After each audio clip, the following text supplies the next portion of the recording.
Honey trap ಬಗ್ಗೆ ಉನ್ನತ ಮಟ್ಟದ ತನಿಖೆಗೆ ನಿರ್ಧಾರ. ಸದನದಲ್ಲೇ ಸಿಎಂ ಸಿದ್ದರಾಮಯ್ಯ ಘೋಷಣೆ ಮಾಡಿದ್ರು. ಹನಿ ಟ್ರ್ಯಾಪ್ನ ಬಗ್ಗೆ ಉನ್ನತ ಮಟ್ಟದ ತನಿಖೆಯಾಗುತ್ತೆ. ಕಾನೂನು ಉಲ್ಲಂಘನೆ ಮಾಡಿದವರ ವಿರುದ್ಧ ಕಠಿಣ ಕ್ರಮ ಅಂತ ಹೇಳಿದ್ದಾರೆ ಸಿಎಂ.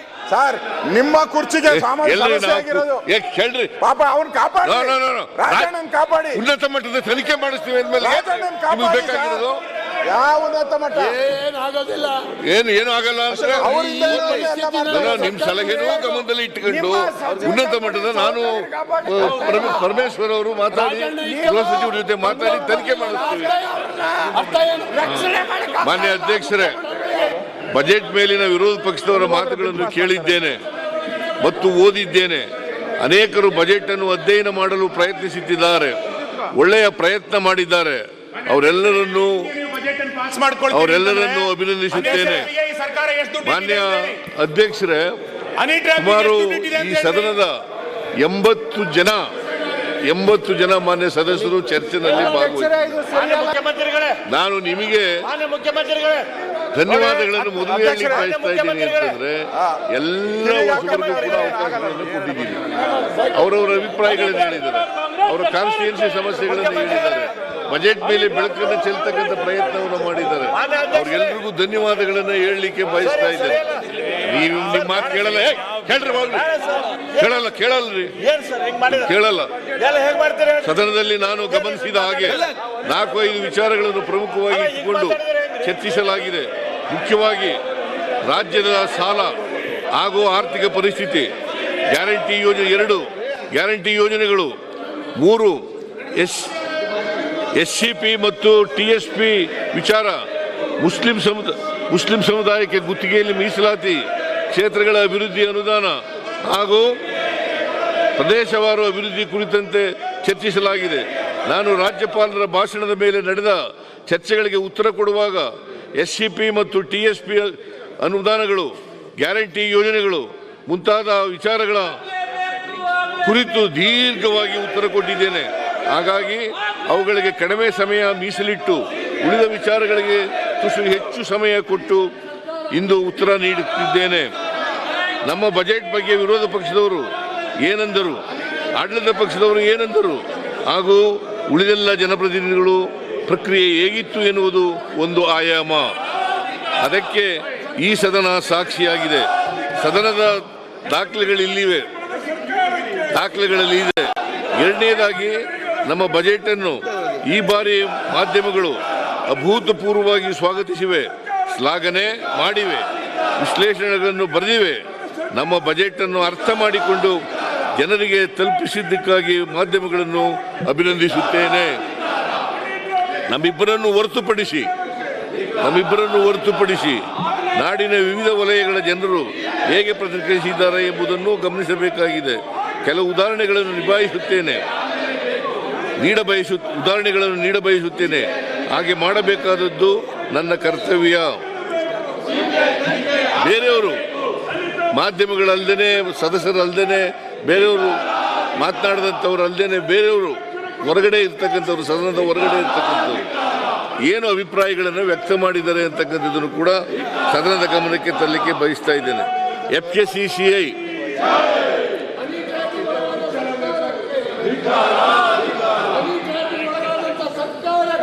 ಪಿಕ್ಕಿ ಅಂತ ಕರಿತೀವಿ, FKCCIನ ಪಿಕ್ಕಿ ಅಂತ ಕರಿತೀವಿ.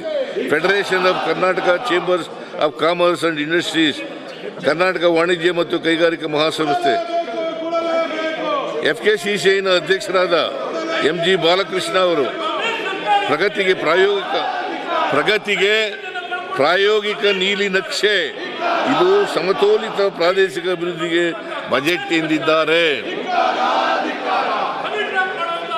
CI confederation of Indian industry, ಕರ್ನಾಟಕದ ಅಧ್ಯಕ್ಷರಾದಂಥ N ವೇಣು ಇವರು ಇಂಧನ ಸುರಕ್ಷಿತ ಭವಿಷ್ಯದತ್ತ ನಿರ್ಣಾಯಕ ಹೆಜ್ಜೆ ಇಡುವ ಜೊತೆಗೆ ಆರ್ಥಿಕ ವಿಸ್ತರಣೆಯ ಸುರಕ್ಷತೆಗೆ ಆದ್ಯತೆ ನೀಡುತ್ತೇವೆ ಎಂದಿದ್ದಾರೆ. ಚಿಕ್ಕಮಗಳೂರಿನ ಅಡಿಕೆ ಬೆಳೆಗಾರರ ಶರಣು ಎಂಬುವರು ಮಲೆನಾಡು ಭಾಗದ ಅಡಿಕೆಗೆ ತಗುಲಿರುವ ರೋಗ ನಿಯಂತ್ರಿಸಲು 62 ಕೋಟಿ ರು ಇಟ್ಟಿರುವುದು ಸಮಾಧಾನಕರ. ಎಂದಿದ್ದಾರೆ. ಬಹುಶಃ ಅರ್ಘಜ್ಞಾನ ಎದುರು ಕೂಡ ಒಪ್ಪುಗತನ ಇದಕ್ಕೆ ಅಂತ ಅನಿಸುತ್ತೆ. ರೋಗ ಅಡಿಕೆ ರೋಗ ಅಲ್ವಾ?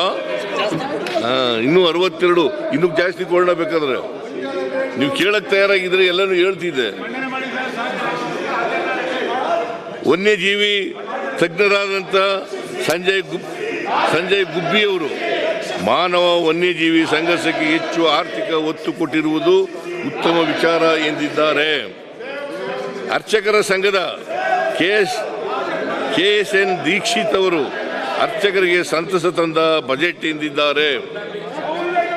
ವ್ಯಾಪಾರಿ ಸಂಘದ ಮುಖಂಡ EC ರಂಗಸ್ವಾಮಿ ಅವರು ಬೀದಿ ಬದಿ ವ್ಯಾಪಾರಿಗಳಿಗೆ ನೆಮ್ಮದಿಯ ಬಜೆಟ್ ಎಂದಿದ್ದಾರೆ. ಚಲನಚಿತ್ರ ನಟರಾದ ಶರಣ್ ಅವರು ಈ ಬಾರಿಯ ಬಜೆಟ್ ಸಿನಿಮಾ ರಂಗಕ್ಕೆ ಕೊಟ್ಟಿರುವ ಕೊಡುಗೆಗಳನ್ನು ಗಮನಿಸಿದರೆ ಬಹಳ ಖುಷಿ ಎಂದಿದ್ದಾರೆ. ಬ್ರೇಕ್ ಥ್ರೂ ಸೈನ್ಸ್ ಸೊಸೈಟಿಯ ಕಾರ್ಯದರ್ಶಿ ದೀಪ್ತಿ ಬಿ ಇವರು quantum computer intelligence artificial intelligence ನಂತಹ ಬೆಳವಣಿಗೆಯ ಕ್ಷೇತ್ರದ ಕುರಿತು ಬಜೆಟ್ನಲ್ಲಿ ಉಲ್ಲೇಖಿಸಿರುವುದು, ಸ್ಥಳೀಯ ಆರ್ಥಿಕ ಆಕ್ಸಿಲರೇಟರ್ ಕುರಿತು ಘೋಷಣೆ ಮಾಡಿರುವುದು ಉತ್ತಮ ಹೆಜ್ಜೆ. ಇದರಿಂದ IT ಕ್ಷೇತ್ರ ಬೆಂಗಳೂರಿನ ಆಚೆ ಬೆಳೆಯಲು ಅನುಕೂಲವಾಗುತ್ತದೆ ಹಾಗೂ ಬೆಂಗಳೂರಿನ ಮೇಲೆ ಒತ್ತಡ ಕಡಿಮೆ ಆಗುತ್ತದೆ ಎಂದಿದ್ದಾರೆ. ಬೆಂಗಳೂರು ವಿಶ್ವವಿದ್ಯಾಲಯದ ಅರ್ಥಶಾಸ್ತ್ರ ವಿಭಾಗದ ಮುಖ್ಯಸ್ಥ ಪ್ರೊಫೆಸರ್ SR ಕೇಶವ ಇವರು ಇದು ಸರ್ವ ಜನಾಂಗದ ಶಾಂತಿಯ ತೋಟವಾದ ಕರ್ನಾಟಕದ ಎಲ್ಲ ವರ್ಗಗಳ ಅಭಿವೃದ್ಧಿಗೆ ಆದ್ಯತೆ ಸಿಕ್ಕಂತಾಗಿದೆ ಎಂದಿದ್ದಾರೆ. ಕಾವೇರಿ ಆಸ್ಪತ್ರೆ ಸಮೂಹದ ಕಾರ್ಯಕಾರಿ ನಿರ್ದೇಶಕರಾದಂಥ S ವಿಜಯಭಾಸ್ಕರನ್ ಅವರು ಆರೋಗ್ಯ ಕ್ಷೇತ್ರದ ಅಭಿವೃದ್ಧಿಗೆ ಉತ್ತೇಜನ ಎಂದಿದ್ದಾರೆ. ತುಮಕೂರು ವಿಶ್ವವಿದ್ಯಾಲಯದ ಸಹ ಪ್ರಾಧ್ಯಾಪಕರಾದ ಜ್ಯೋತಿ ಇವರು ಮಹಿಳಾ ಆರ್ಥಿಕ ಸ್ವಾತಂತ್ರ್ಯಕ್ಕೆ ಪೂರಕ ಬಜೆಟ್ ಎಂದಿದ್ದಾರೆ. ಗದಗ ಜಿಲ್ಲೆಯ ಸುಮಾ S ಚೋಟ್ಗಲ್ ಇವರು ಈ ಬಜೆಟ್ ಮಹಿಳೆಯರಿಗೆ ಆದ್ಯತೆ ನೀಡಿದೆ ಎಂದಿದ್ದಾರೆ. ಹಲವು ನಾಡಿನ ಪ್ರಮುಖ ದಿನಪತ್ರಿಕೆಗಳು ಸಂಪಾದಕೀಯವನ್ನು ಬರೆದಿವೆ. ಪ್ರಜಾವಾಣಿ ಪತ್ರಿಕೆಯು ಬಂಡವಾಳ ವೆಚ್ಚಕ್ಕೆ ಗಣನೀಯ ಮೊತ್ತ ಮೂಲಸೌಕರ್ಯಕ್ಕೆ ಸಿಕ್ಕಿದೆ ಆದ್ಯತೆ ಎಂದಿದೆ. ವಿಜಯ ಕರ್ನಾಟಕ ಪತ್ರಿಕೆಯವರು ಸಾಮಾಜಿಕ ನ್ಯಾಯಕ್ಕೆ ಮಣೆ ಹಾಕಿ ಎಂದಿದ್ದಾರೆ. ನಾಡಿನ ವಿವಿಧ ವಲಯಗಳ ಜನರು ನಮ್ಮ ಬಜೆಟ್ ಕುರಿತು ವ್ಯಕ್ತಪಡಿಸಿರುವ ಅಭಿಪ್ರಾಯಗಳು ನಮಗೆ ಇನ್ನಷ್ಟು ಶಕ್ತಿ ತುಂಬಿಸಲಿವೆ. ಈ ಸಂದರ್ಭದಲ್ಲಿ ನಮ್ಮ ಬಜೆಟನ್ನು ಶ್ಲಾಘಿಸಿದ ಎಲ್ಲ ತಜ್ಞರು ಹಾಗೂ ಇತರ ಎಲ್ಲರಿಗೂ ಅಭಿನಂದನೆಗಳನ್ನು ಸಲ್ಲಿಸುತ್ತೇನೆ. ಹಾಗೆಯೇ ಇಷ್ಟೊಂದು ಪ್ರಮಾಣದ ತೆರಿಗೆಯನ್ನು ಪಾವತಿಸುತ್ತಿರುವ ನಾಡಿನ ಜನರಿಗೂ ಕೂಡ ನಾನು ಅಭಿನಂದನೆಗಳನ್ನು ಸಲ್ಲಿಸುತ್ತೇನೆ. ಇಂತಹ ಬಜೆಟನ್ನು ರೂಪಿಸಲು ನಾಡಿನ ವಿವಿಧ ಸಂಘ ಸಂಸ್ಥೆಗಳು ಬಂದು ಭಾಗವಹಿಸಿ ಸಲಹೆ ಸೂಚನೆಗಳನ್ನು ನೀಡಿರುತ್ತಾರೆ. ಹಾಗಾಗಿ ಆ ಎಲ್ಲರಿಗೂ ಧನ್ಯವಾದಗಳನ್ನು ತಿಳಿಸಬಯಸುತ್ತೇನೆ. ನಾನು ಯಾಕೆ ವಿವಿಧ ಕ್ಷೇತ್ರಗಳ ತಜ್ಞರ ಮಾತುಗಳನ್ನು ಉಲ್ಲೇಖಿಸಿದೆ ಎಂದರೆ, ವಿರೋಧ ಪಕ್ಷಗಳ ಬಹುಪಾಲು ಟೀಕೆಗಳಿಗೆ ಈ ತಜ್ಞರ ಅಭಿಪ್ರಾಯಗಳೇ ಉತ್ತರ. ನಾನು ಪದೇ ಹೇಳುವಂತೆ ನಾವು ಜನರ ತೆರಿಗೆ ಹಣಕ್ಕೆ ಟ್ರಸ್ಟಿಗಳೇ ಹೊರತು ಮಾಲೀಕರಲ್ಲ. ನಾವು ಜನರ ತೆರಿಗೆ ಹಣವನ್ನು ನ್ಯಾಯಯುತ ರೀತಿಯಲ್ಲಿ ನಾಡಿನ ಅಭಿವೃದ್ಧಿಗೆ ವಿನಿಯೋಗಿಸಲು ಬದ್ಧರಾಗಿದ್ದೇವೆ. ಬಲಿಷ್ಠವಾದವು ಮಾತ್ರ ಬದುಕುತ್ತವೆ. ಸರ್ವೈವಲ್ ಆಫ್ ದಿ ಫಿಟೆಸ್ಟ್ ಎನ್ನುವುದು ಡಾರ್ವಿನ್ ಸಿದ್ಧಾಂತ. ಅದಕ್ಕೆ ವಿರುದ್ಧವಾಗಿ ಸಂವಿಧಾನವು ಅಸಹಾಯಕರಿಗೆ, ದುರ್ಬಲ ವರ್ಗದವರಿಗೆ ಶಕ್ತಿ ತುಂಬಿ ಸಮಾಜವನ್ನು ಸಮಗ್ರ ರೀತಿಯಲ್ಲಿ ಹಾಗೂ ಮಾನವೀಯ ನೆಲೆಯಲ್ಲಿ ಮುನ್ನಡೆಸಬೇಕು ಎನ್ನುವ ಕಾಳಜಿಯಿಂದ ನಾವು ಈ ಬಜೆಟನ್ನು ರೂಪಿಸಿದ್ದೇವೆ. ಹಾಗಾಗಿಯೇ ನಾಡಿನ ವಿದ್ವಾಂಸರು, ಪರಿಣಿತರು, ಸಾಮಾನ್ಯ ಜನರು, ಮಾಧ್ಯಮಗಳು ನಮ್ಮ ಬಜೆಟ್ ಕುರಿತು ವ್ಯಾಪಕ ಪ್ರಶಂಸೆಯ ಮಾತುಗಳನ್ನು ಆಡಿದ್ದಾರೆ. 2025-26ನೇ ಸಾಲಿನಲ್ಲಿ 4,09,549 ಕೋಟಿ ರು ಗಾತ್ರದ ಬಜೆಟ್ ಅನ್ನು ನಾನು ಮಂಡಿಸಿದ್ದೇನೆ. 24-25ನೇ ಸಾಲಿನ ಆಯವ್ಯಯಕ್ಕೆ ಹೋಲಿಸಿದರೆ 25-26ನೇ ಸಾಲಿನಲ್ಲಿ ನಮ್ಮ ರಾಜ್ಯದ ಬಜೆಟ್ ಗಾತ್ರ 10.3% ಹೆಚ್ಚಿನ ಬೆಳವಣಿಗೆ ಕಂಡಿದೆ. ಜನಸಂಖ್ಯೆಯ ಗಾತ್ರದಲ್ಲಿ ಕರ್ನಾಟಕವು 8ನೇ ಸ್ಥಾನದಲ್ಲಿದೆ. ತೆರಿಗೆ ಸಂಗ್ರಹಿಸಿಕೊಡುವ ವಿಚಾರದಲ್ಲಿ ಕರ್ನಾಟಕವು 2ನೇ ಸ್ಥಾನದಲ್ಲಿದೆ. GSDPಯಲ್ಲಿ ಕರ್ನಾಟಕವು ಮಹಾರಾಷ್ಟ್ರ, ತಮಿಳುನಾಡು ನಂತರ 3ನೇ ಸ್ಥಾನದಲ್ಲಿದೆ. GSDPನಲ್ಲಿ we are in 3rd place in the country. 25-26ನೇ ಸಾಲಿನ ನಮ್ಮ ಬಜೆಟ್ ಉತ್ತರ ಪ್ರದೇಶ, ಮಹಾರಾಷ್ಟ್ರ, ರಾಜಸ್ಥಾನ್, ತಮಿಳುನಾಡಿನ ನಂತರ 5ನೇ ದೊಡ್ಡ ಬಜೆಟ್ ಆಗಿದೆ.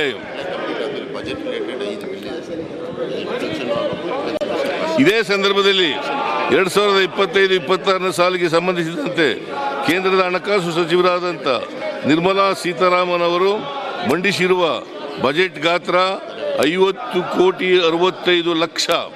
24-25ರಲ್ಲಿ 48,21,00,000 ರೂಗಳಷ್ಟಿತ್ತು. ಕೇಂದ್ರದ ಬಜೆಟ್ ಬೆಳವಣಿಗೆ 5.06 ಅಷ್ಟು ಮಾತ್ರ. ಇದರಲ್ಲಿ ಹಣದುಬ್ಬರವನ್ನು ಕಳೆದರೆ ಕೇಂದ್ರದ ಬಜೆಟಿನ ಗಾತ್ರ ನಕಾರಾತ್ಮಕವಾಗಿರುತ್ತದೆ. ಅರವಿಂದ್ ಬೆಲ್ಲದವರು ಸೇರಿದಂತೆ ವಿರೋಧ ಪಕ್ಷಗಳವರು ತೆರಿಗೆ ಸಂಗ್ರಹ ಕಡಿಮೆಯಾಗಿದೆ, ಆಯವ್ಯಯದಲ್ಲಿ ಅಂದಾಜು ಮಾಡಿದ ತೆರಿಗೆ ಸಂಗ್ರಹಣೆ ಗುರಿಯನ್ನು ತಲುಪಿಲ್ಲ ಎಂದು ಪ್ರಸ್ತಾಪಿಸಿದ್ದಾರೆ. 24-25ರಲ್ಲಿ 1,89,893 ಕೋಟಿಗಳಷ್ಟು ರಾಜ್ಯದ ಸ್ವಂತ ತೆರಿಗೆ ಸಂಗ್ರಹವಾದೆಂದು ಅಂದಾಜು ಮಾಡಲಾಗಿತ್ತು. ಫೆಬ್ರವರಿ ಅಂತ್ಯದವರೆಗೆ 1,57,111 ಕೋಟಿ ರೂಗಳನ್ನು ಸಂಗ್ರಹಿಸಲಾಗಿದ್ದು ಶೇಕಡ 82.7% ಮಾರ್ಚ್ ತಿಂಗಳ ಅಂತ್ಯಕ್ಕೆ ಸುಮಾರು 1,77,000 ಕೋಟಿ ರೂಗಳಷ್ಟು ಸಂಗ್ರಹವಾಗಬಹುದು.